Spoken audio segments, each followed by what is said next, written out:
नमस्कार, मेरा नाम डॉक्टर संदीप गुलेरिया है। मैं इससे पहले अखिल भारतीय आयुर्विज्ञान संस्थान यानी कि all India institute of medical sciences में प्रोफेसर ऑफ सर्जरी था।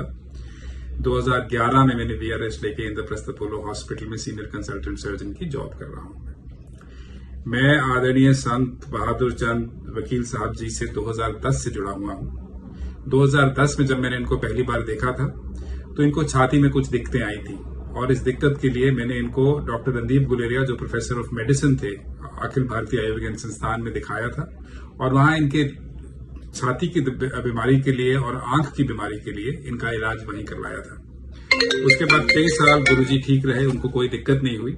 पर लगभग 2020 को ये मेरे अंडर फिर दाखिल हुए जब इनका ब्लड प्रेशर अचानक बहुत कम हो गया और आश्रम से अपोलो हॉस्पिटल इमरजेंसी में लाए गए। उस टाइम इनका पूरा इलाज हमने 10 या 12 दिन अपोलो हॉस्पिटल में दाखिल किया गया और कई जांचें करेगी जिसमें पता लगा कि इनके पेशाब की थैली में भी एक गांठ है और इनके लिवर में बीमारी काफी फैली हुई है और वहां भी गांठें हैं। जब गुरुजी की स्थिति थोड़ी संभली और वो ठीक हुए तो वो अखिल भारतीय आयुर्विज्ञान संस्थान यानी एम्स में फिर चले गए, जहां पे उनका ऑपरेशन डॉक्टर अमलेश सेठ ने पेशाब की थैली की जो गांठ थी वो निकाली। उसमें अनफॉर्चुनेटली पेशाब की थैली का कैंसर निकला। उस टाइम डॉक्टर विनीत आहूजा ने उनके लिवर को संभाला और डॉक्टर अतुल शर्मा जो वहां पे हेड ऑफ मेडिकल ऑन्कोलॉजी थे, उन्होंने इनको देखा और इनकी सारी दवाइयों का देखा कि सब इलाज ठीक ठाक चल रहा हो। लगभग 2022 अप्रैल में गुरुजी मेरे अंडर फिर दाखिल हुए थे और इस टाइम पे डिसाइड किया गया डॉक्टर विनीत आहूजा जो उस टाइम ऑल इंडिया इंस्टीट्यूट में थे उनसे बात करके कि पीत की थैली को निकाल के देखा जाए कि इसमें क्या बीमारी है। ये मेरे अंडर अपोलो हॉस्पिटल में फिर दाखिल हुए। मैंने पीत की थैली उस टाइम पे इनका ऑपरेशन किया। ऑपरेशन सफल रहा पर अनफॉर्चुनेटली पीत की थैली में ही कैंसर निकला। तो गुरुजी को इस टाइम पे 2 प्रकार के कैंसर थे, एक पेशाब की थैली का कैंसर था और एक पीत की थैली का कैंसर था जो काफी फैला हुआ था। इसके लिए ये डिसाइड किया गया कि गुरुजी के लिए बेस्ट ऑप्शन टारगेटेड थेरेपी ही रहेगी और क्योंकि डॉक्टर अतुल शर्मा इनको बहुत सालों से देख रहे थे और वो अब मैक्स हॉस्पिटल में थे तो गुरुजी मैक्स हॉस्पिटल में टारगेटेड थेरेपी इनकी शुरू हुई।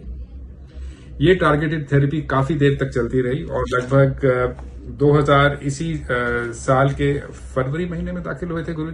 14 जुलाई 2024 में गुरुजी मैक्स हॉस्पिटल में डॉक्टर अतुल शर्मा के अंडर दाखिल हुए। उनको फिर टारगेटेड थेरेपी दी गई। अनफॉर्चुनेटली इस बारी गुरुजी की हालत काफी बिगड़ती गई और उस टाइम पे हम जो सारे डॉक्टर इनके साथ एसोसिएटेड थे, doctor Vinod Garg, doctor Vineet Ahuja, doctor Randeep Guleria, doctor Amlesh सेठ और हम रेगुलरली डॉक्टर अतुल शर्मा से और डॉक्टर जया जो इनकी छाती देख रही थी उनसे अपडेट लेते रहे। अनफॉर्चुनेटली उस टाइम पे गुरुजी के अंदर 2 कैंसर फैले हुए थे। लिवर भी काफी कमजोर हो चुका था और अल्टीमेटली 1/8/2024 को करीब 1:35 बजे गुरुजी ने शरीर छोड़ दिया। इसमें कोई दो राय नहीं है कि इनका इलाज जितना हो सकता था वो हुआ। जो बेस्ट ट्रीटमेंट पॉसिबल थी हिंदुस्तान में या मैं तो कहूंगा कहीं भी वो इनको दी गई, पर हमारी जितनी भी कोशिश हुई अनफॉर्चुनेटली ऊपर वाले के सामने किसी की नहीं चलती और गुरुजी 1 अगस्त 2024 को हमको छोड़ के चले गए।